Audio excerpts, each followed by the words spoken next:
बिस्मिल्लाहिर्रहमानिर्रहीम। अस्सलामु अलैकुम।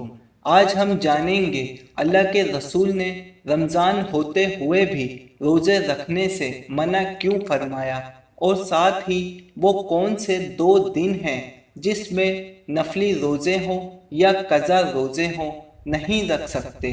ईद के दिन मैं उमर बिन खत्ताब रज़ी अल्लाह ताला अन्हु की खिदमत में हाजिर था। उन्होंने फरमाया कि आप सल्लल्लाहु अलैहि वसल्लम ने ये दो दिन ऐसे हैं जिनके रोज़ों को रखने से नबी करीम सल्लल्लाहु अलैहि वसल्लम ने मना फरमाया है।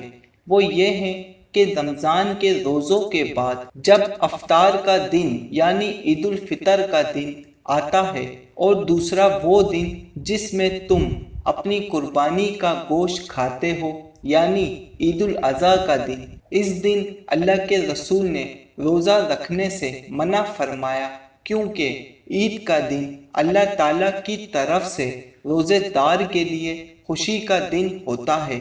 रसूलुल्लाह सल्लल्लाहु अलैहि वसल्लम एक सफ़र जो कि ग़ज़वा फ़तह में था, आप सल्लल्लाहु अलैहि वसल्लम ने देखा कि एक शख्स पर लोगों ने साया कर रखा है।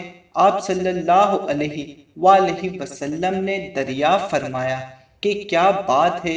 लोगों ने कहा कि एक रोज़ेदार है। आप सल्लल्लाहु अलैहि वसल्लम ने फरमाया कि सफ़र में रोज़ा रखना अच्छा काम नहीं है। इस पर सहाबा इकराम फरमाते हैं, हम नबी करीम सल्लल्लाहु अलैहि वसल्लम के साथ रमज़ान में सफ़र किया करते थे। सफ़र में बहुत से रोज़े से होते और बहुत से बेरोज़ा होते, लेकिन रोज़ेदार बेरोज़ेदार पर और बेरोज़ेदार रोज़ेदार पर किसी किस्म की ऐब जुआई नहीं किया करते थे।